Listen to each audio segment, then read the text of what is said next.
구독, 알림 설정까지 부탁드립니다. 오늘도 우리 사는 이야기 찾아주셔서 감사합니다. 사연자분이 보내주신 이야기 시작해볼게요. 안녕하세요. 제 이야기를 해보고 싶어 이렇게 사연 보내게 되었습니다. 저는 남편과 20살 어릴 때 만나 3년 열애 후 남들보다 일찍 결혼하게 되었어요. 사실 저는 위로는 나이 차이 많이 나는 언니가 2명 있고 늦둥이다 보니 부모님이 일찍 돌아가셨거든요. 자연스레 언니들은 저를 자식처럼 키우다시피 했고 나이 차이가 있다 보니 언니들이 늦게 결혼을 한 편인데도 제가 고등학생이 되었을 때 첫째 언니가 결혼을 하고 20대 초반에 둘째 언니가 결혼을 하고 혼자가 된 저는 결혼을 빨리 하게 돼버린 것 같아요. 당연히 주변에 걱정도 많았습니다. 너무 어린 나이에 결혼한 거 아닌지, 너무 섣부른 판단을 한 것은 아닌지. 그런데 그 걱정을 비웃기라도 하는 듯 시댁 식구들은 부족한 저에게 너무나도 잘해주셨어요. 남편은 위로 형이 1명 있었어요. 형보다 먼저 결혼할 수 있었던 것도 시부모님과 아주버님께서 먼저 결혼해도 상관없다고, 좋은 사람 만났으면 서둘러 결혼하자고 허락을 해주셨고, 처음으로 맞이하는 며느리라며 남자만 있던 곳에 딸이 들어오니 분위기 자체가 달라지고 있다며 저를 너무 예뻐해 주셨습니다. 부모님의 사랑을 짧게 받았던 저에게 모자란 부분을 보상이라도 해주시려는 것처럼 시부모님이 많이 예뻐해 주셨어요.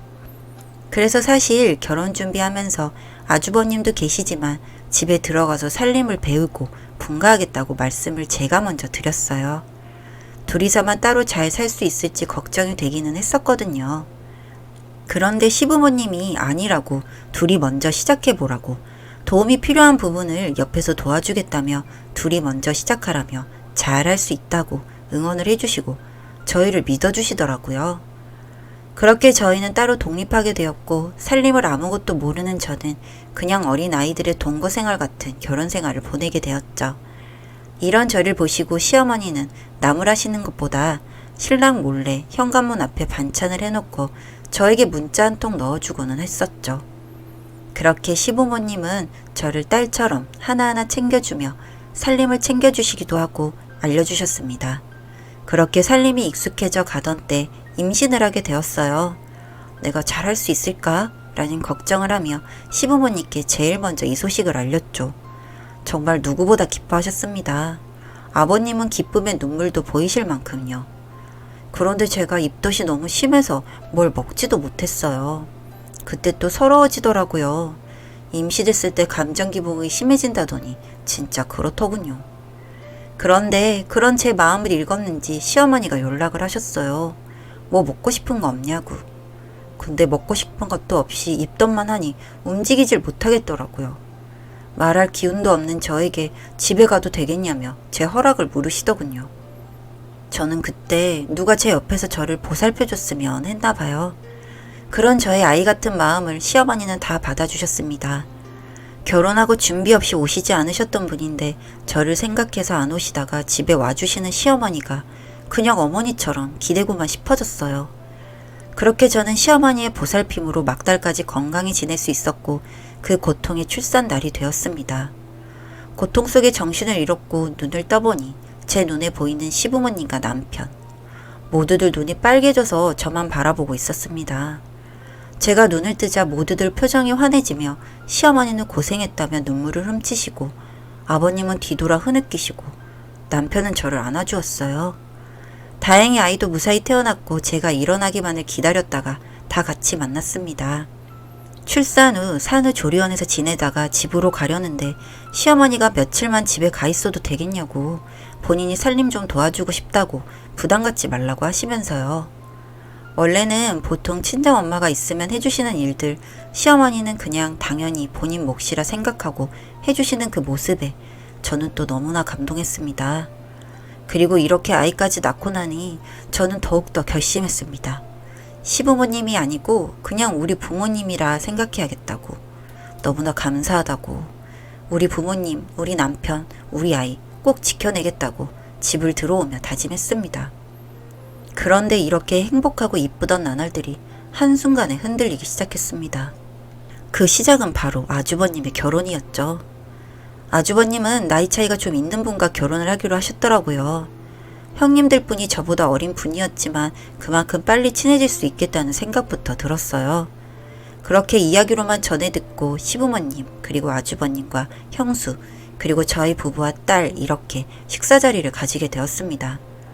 형님들 분은 이쁘게 동글동글하게 생기셨더라고요. 시부모님도 첫째 며느리가 이쁘게 생겼네 라며 칭찬을 먼저 하실 정도로요. 그런데 거기서 형님이 감사합니다 엄마 라고 하시더라고요. 저는 살짝 당황했어요. 저는 지금까지 마음속으로 당연히 친어머니라 생각하고 있지만 항상 어머님이라는 호칭을 사용해 왔거든요. 그 순간 제가 당황한 표정을 읽었는지 형님은 아, 어머님은 너무 어려워 보이잖아요. 안 그래요, 동서? 라며 오히려 저에게 대묻더라고요. 순간 어버버거리니 시부모님은 호칭은 중요하지 않다며 앞으로 잘 지내보자며 인자하게 웃으셨고 저도 그 자리 분위기를 망치고 싶지 않았고 순간 제가 예민한 거라 생각하며 그때 그 일을 머릿속에서 지워버렸습니다. 그렇게 두 분은 결혼을 했고 신혼여행을 다녀와 다 같이 모이는 자리였습니다.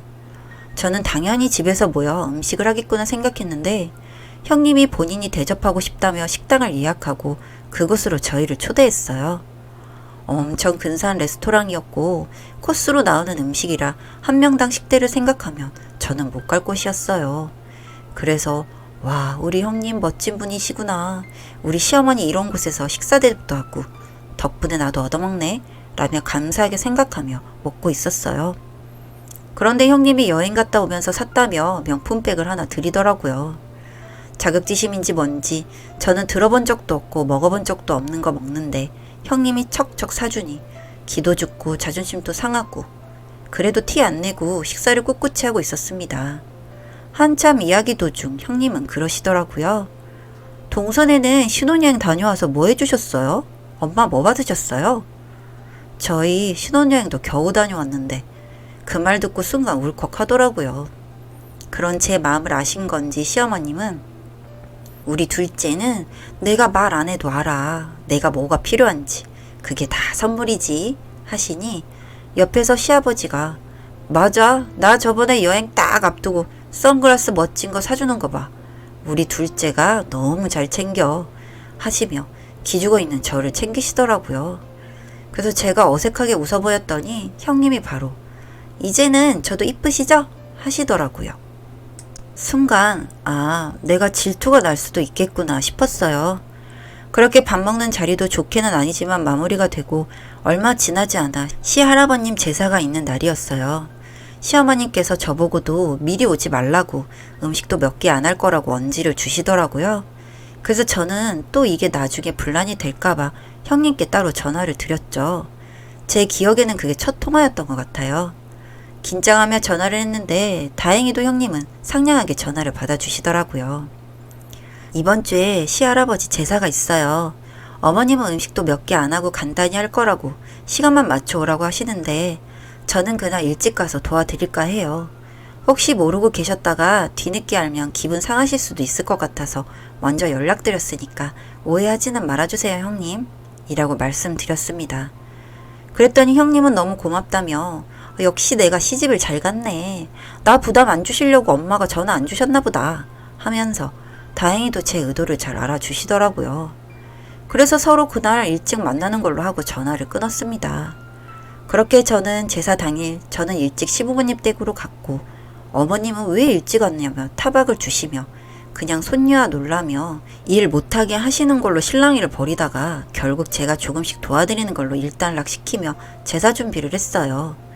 그런데 시간이 오후를 향해 가는데도 형님의 모습은 보이지 않았습니다. 따로 연락했었다는 말도 못하고 혼자서 계속 끙끙거리고 있었습니다. 그러다 제사 시작 전 아주버님과 나타난 형님.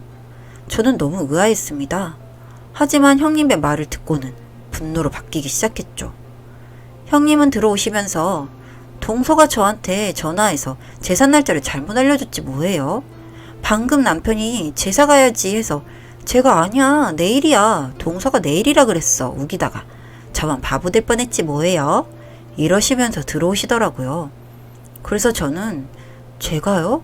아니요, 그때 분명 오늘이라고 말씀드렸어요. 라고 했지만 시부모님은 왔으면 됐다며 이제 얼른 제사 지내고 정리하자고 하시더라고요. 순간 이게 무슨 상황인가 싶었지만 일단 제사부터 지내고 정리를 시작할 때 형님과 이야기를 하기로 했습니다. 그래서 저는 제사 날짜를 잘못 알려준 적이 없다고 했고 형님은 자기는 잘못 들은 적이 없다며 서로가 잘못이 없다고 하는 상황만 되풀이 되더라고요. 답답한 상황이었지만 어머님도 그럴 수 있다며 저희 둘을 말리시기에 그냥 넘어갔습니다. 그 이후로는 무조건 카톡 아니면 문자로만 했고 전화를 해도 확인 내용을 글로 남기는 습관까지 생겼고 그 이후로는 크게 문제될 것 없이 몇 달이 지났습니다. 그러던 어느 날 형님의 임신 소식이 들려왔습니다. 일단 축하해줄 일이기에 그리고 시부모님께 저의 못난 모습을 보여주고 싶지 않았기에 나쁜 일은 있고 형님과 잘 지내보려 축하한다고 전화를 했습니다.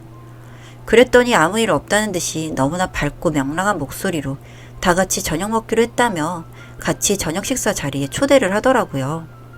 그래서 축하 선물을 하나 사가지고 저녁 식사 자리로 향했습니다.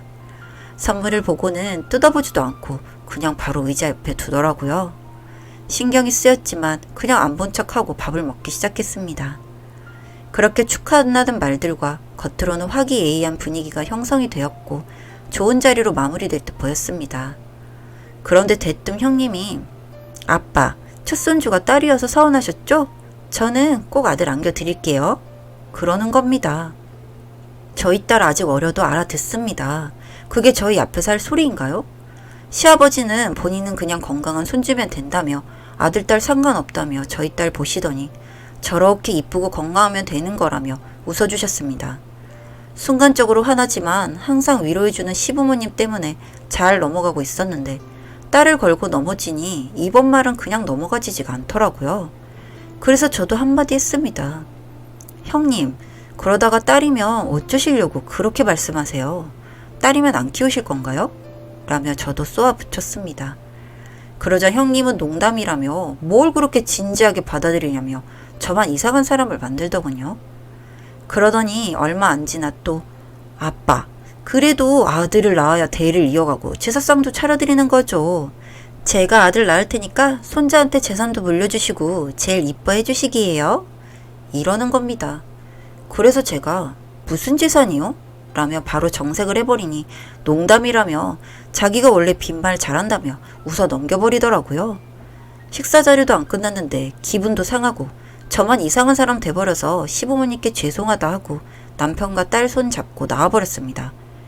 그 이후로 출산 때까지도 연락도 안 했고 시부모님도 억지로 같이 보는 자리는 만드시진 않았습니다. 그러던 어느 날 시부모님이 저희 부부를 부르셔서 이야기를 하는 자리를 만드셨어요. 앞전에도 만나는 일들은 있었지만 형님네 이야기는 따로 꺼내지 않으셨는데 시부모님께서 전화로 미리 형님네 이야기로 할 말 있다고 부르시더라고요.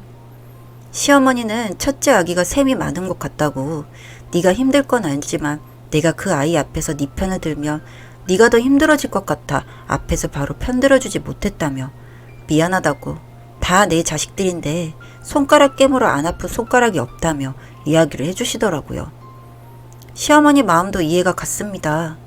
거기까지만 들으면 참 좋았을 텐데 그 다음에 하시는 이야기는 아주버님이 다니던 직장을 그만두게 되었고 사업을 시작하시는데 시아버님 앞으로 되어있는 건물 하나가 있는데 그거를 아주버님께 드린다고 하시더라고요. 그래도 내 재산이면 너네들이 알아야 될 것 같다며 어렵게 이야기를 하시더라고요. 저는 시부모님께 건물이 있는지도 몰랐고 그런 재산 바란 적도 없었어요.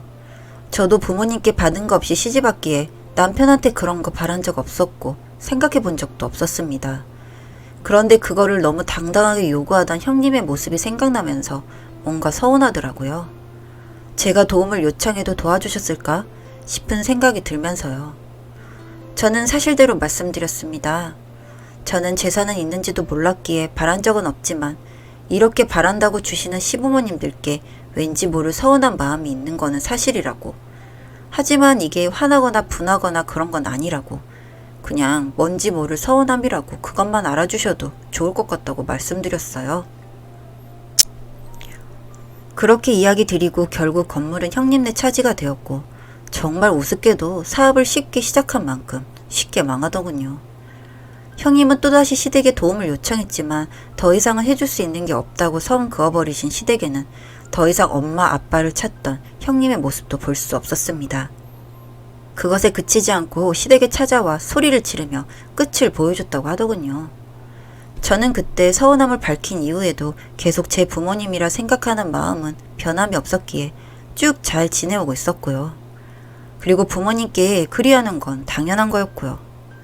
그러던 어느 날 시부모님이 저희 부부에게 토지대장을 하나 주시며 반은 아들 거, 반은 딸 거다 하시는 겁니다. 저는 보고 이게 뭔가 싶었습니다. 알고 보니 어머님 명의로 둔 땅이 있었는데 이제 더 오르기 전에 너희들 명의로 해놓는 게 좋겠다며 주시는 겁니다. 순간 저는 너무 부끄럽고 민망했습니다. 그래서 형님네 건물 준다고 서운하다고 했던 제 자신이 너무 창피하고 민망하다고 시부모님께 이야기했더니 시부모님이 이렇게 말씀하시더라고요. 우리 며느리로서 딸로서 장기 근속자한테 주는 상이야. 단기 근속자도 받았는데 뭐가 어떻다고 떳떳하게 받지를 못해? 착해가지고서는. 편하게 받아도 된다.